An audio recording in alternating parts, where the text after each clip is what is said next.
So we're going to start off with resumes. And as we all know, resumes are quite tedious, and everybody has a different way to do them and a different way to interpret them. So we're going to start over here with Karen.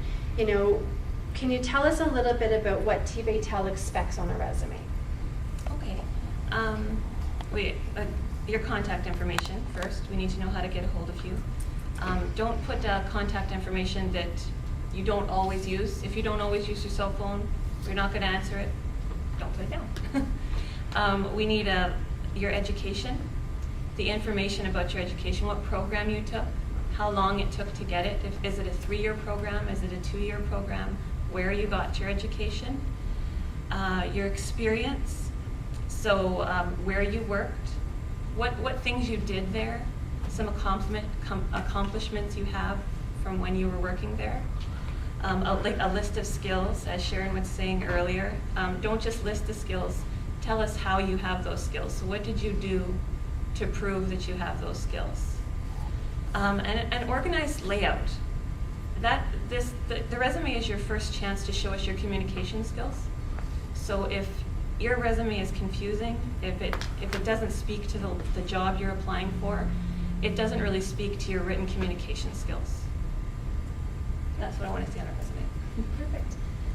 I think grammatically correct too. If you have someone proof your resume so that, you know, as you said, we're looking at it, it's our first look at you, and that could be something just by having someone, you know, look it over and see if there's any errors is great.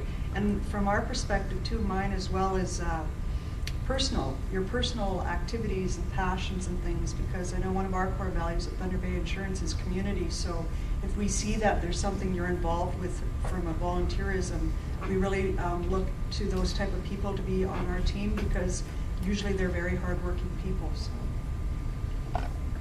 Leanna? I think the only thing I would add to that, and I think community is very important, is your informal education.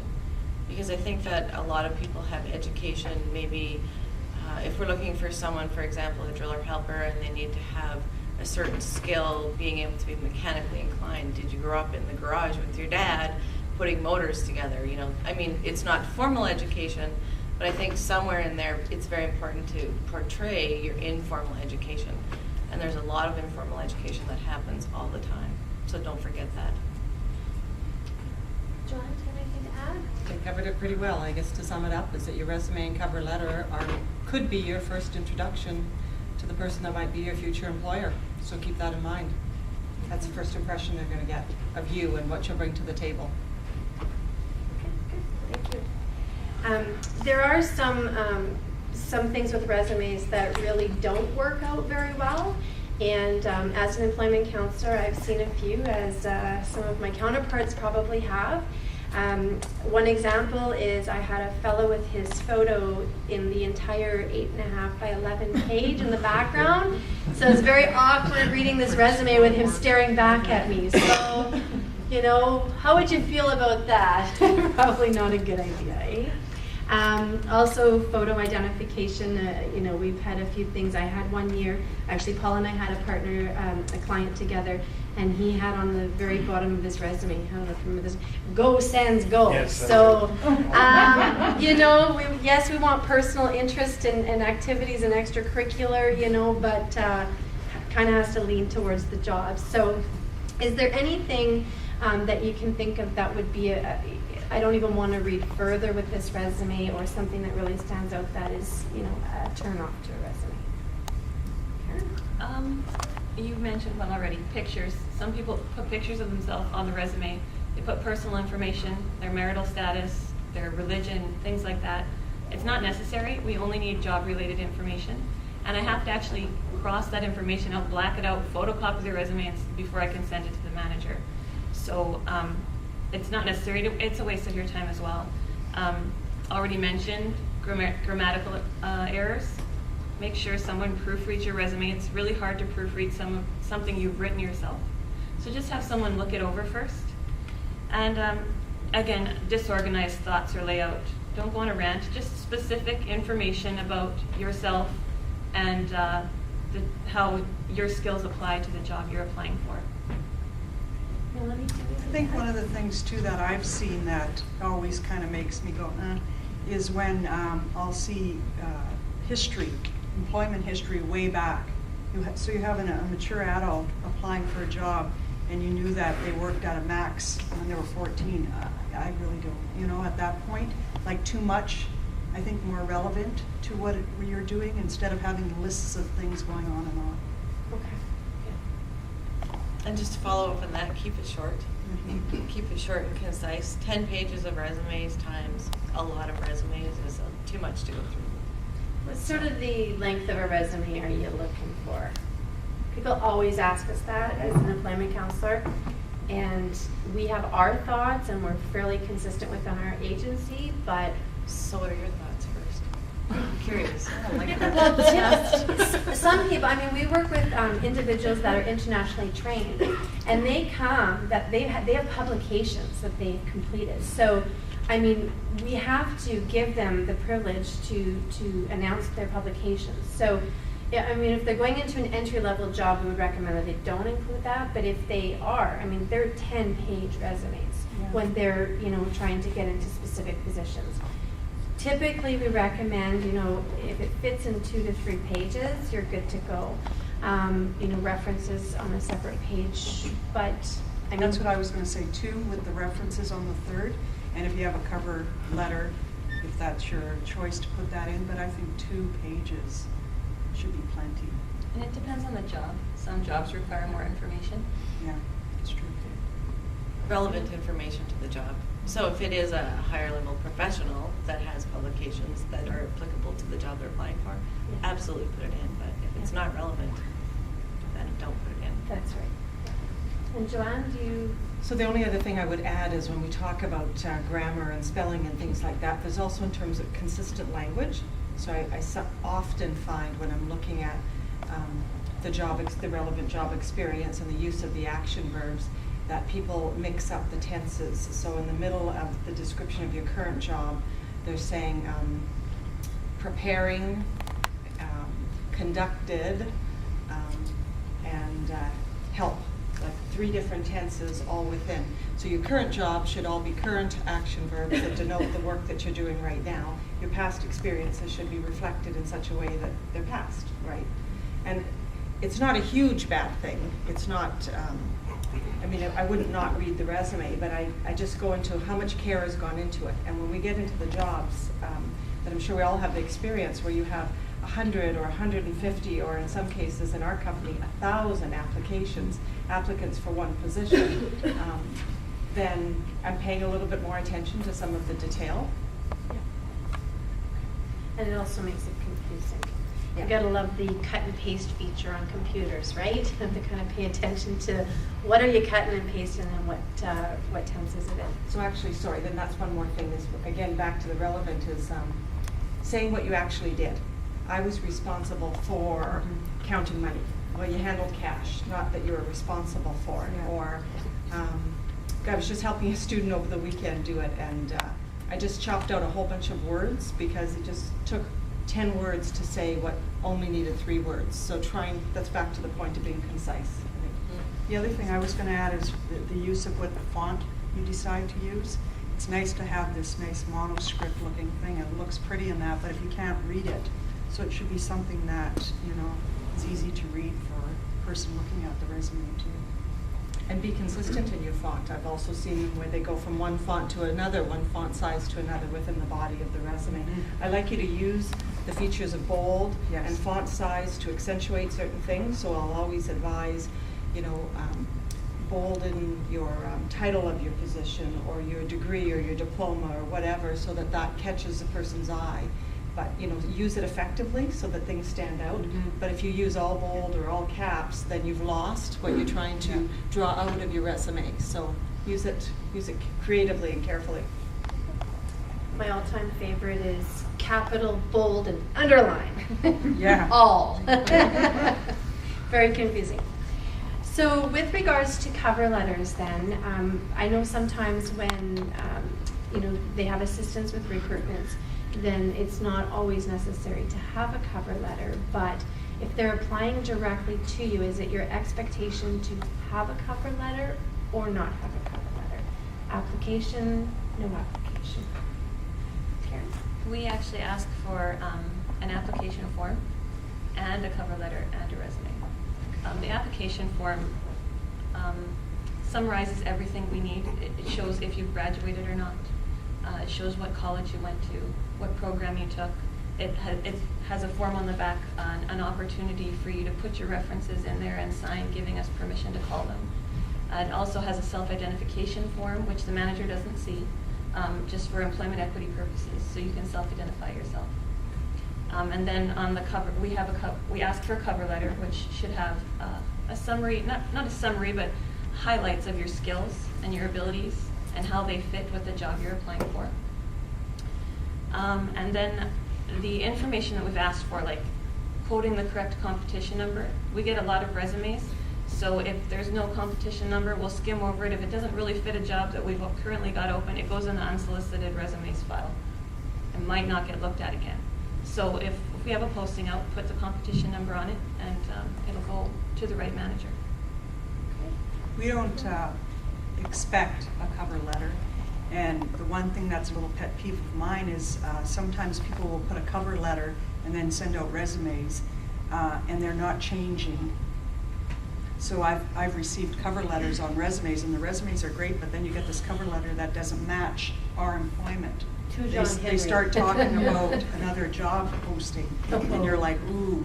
So again, just having someone else proof it for you before it goes out. But to me, a cover letter isn't, because usually the resume, if it has enough, if it's caught my attention, within a week I want to have a face-to-face with them. So. Thank you. Leanna? You generally ask for a cover letter. The important thing, I think, for cover letters is that you write in full sentences, and it shows that you can complete a paragraph. And make sure in your cover letter that you have the correct employer that you're applying to. Very important. And again, it comes back to grammar, spelling, your ability. It shows us your ability to complete a sentence, and just do the basics. Whereas a resume is very often point form and a sentence here or there, but it's not an actual written paragraph. And it's very important when you're in any business now. A lot of us have email.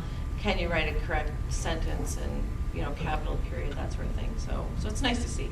Yeah. Okay, thank you. Sure.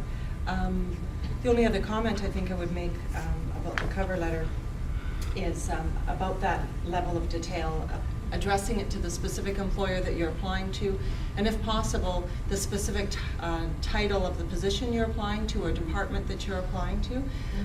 One of the things that we can't measure really well in your resume or your cover letter are things like initiative and enthusiasm and effort, right? You can tell me you have a qualification, but those softer skills are really hard to measure. And so sometimes I'll look beyond the basic stuff to see if they went a little bit further afield in terms of knowing what they're applying for, knowing the company, and getting that information. And lots of times people will say, well, where do I get it from? It can be as simple as Googling TBT Engineering and finding out that Leanna is a CEO and putting that information into the application. It just shows that you went further than the next person in terms of making that personal. With regards to references, do you want it on the job application, or you don't want to see that till interview? So on the job, you have it in your process, right, Karen? Just so we don't have to ask later on. Okay, so that's on the application. On the application form. Okay, and does it matter if it's on the resume as well? No, even if they fill out that application form and they put "see resume," that's fine too. That's fine. Or ask for it later. That's fine too. Okay. I'm the same way. If they, put them into the resume, that's great. If they say that they'll supply it upon interview, that's great too. Either way. Okay, thank you. Deanna? Yes or no? I don't know. You don't have to answer yes or no yet, so. Do you prefer to have them on the resume, the application? It doesn't matter. It doesn't matter. It's very interesting. Okay, isn't it interesting? Yeah. I'm not looking at your references until you get to an interview. I don't have time, there's too many candidates. So when you get to the interview though, if you don't have a sheet of paper with all your references listed, with their position, with their phone number, their email contact, don't waste my time, Yeah, right? I agree. And I get the person that says, well, I worked for him about 3 years ago, and I think his phone he's out number's of in town. the, yeah, or I think his phone number's in the book. Yeah, I don't know yeah, if he yeah. still works there. Yeah.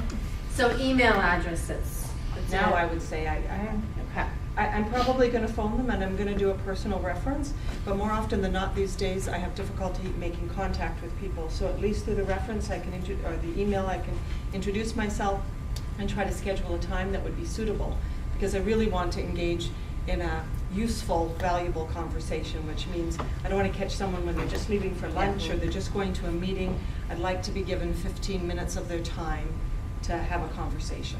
And if, I know we're only supposed to say yes or no, but Too appropriate late. references too. So don't put a reference down for a CEO if that wasn't your supervisor. Because then if you're calling that reference and they've never, they might remember you, but they weren't one-on-one with you, put the appropriate reference down to the position there. I think it's very important to understand about references as an employer and an owner of a company. I'm very limited as to what I can say under the Privacy Act about what an employee did or didn't do under my employment. So if it's a reference for a friend, I can say whatever I want. But if it's a reference for a former employee, I'm very limited to what I can say about their employment. So as an employer calling me and asking for reference on a former employee, you won't get much. And so There'll be a yes or no answer. It will be Sorry. very much so. To the other side of that also, make sure that you've got the permission of the person, right? Yes. So I shouldn't be calling somebody and it shouldn't be a cold call and they had no idea that you'd applied for a position. Please have that conversation, and as funny as this might seem, ask them what they're going to say. Mhm. I've had people ask me to provide references and have said, I haven't really worked with you. I'm the HR person. I don't have direct contact with your day-to-day work. I really don't have anything valuable. I mean, I can provide the basic information. They're employed in this position from this period of time, but make sure you know what that person's going to say about you before you put their name on them. Good idea. I've actually called someone for a reference and they said they were the worst employee I've ever had. So make sure they know what they're gonna say, because someone might be more than happy to give you a reference. Well, I've had someone ask me, would you ever hire them again if you had the opportunity? Actually, that's our That's a final common question in question. every Yeah. reference is, Mhm. would you rehire? And so the last comment I would make is that when we go through the process and people give me references and give me, summer students in particular, 3 friends' names. I don't want 3 friends' names. I don't want your mom's name. I don't want your brother's name. I'd like the name of somebody who can give me some type of reasonable assessment as to some of your marketable types of skills. Are you punctual? Do you come to school every day if it has to be a teacher? Are you reliable? Do you follow through on things? Whatever it might be. But, and I'm not even looking for a colleague in some cases. I mean, it depends, and I'm more mindful in the smaller companies that people are reluctant to give their supervisor's name in an initial reference for fear that they're looking for another job might somehow jeopardize their current employment. So how I've addressed that even for myself is to only provide those references on the interview and to indicate that you can please only contact my references if I'm a finalist candidate, or would you contact me prior to? So, this is my current employer and I prefer not to get into a lengthy discussion about my career search at this point in time. But if you're seriously interested in me as a candidate, just give me a quick call beforehand and I'll have that conversation in more detail. So there's ways to work around that. I just had a question about the number. Is there a magic number for how many references you'd like to see when it comes to that? We ask for 3. If you want to give me more, that's fine. I probably wouldn't look at more because it's No. a time thing. Too relevant, that can speak to your skills. We learned in HR school many, many years ago, past performance is the best indicator of future performance. So if the person is late at school every day now, if they're late at work in their current employment, what makes you think that they're suddenly never going to be late again? If they're, don't follow through, if whatever it might be. So references are quite important in terms of the process to me.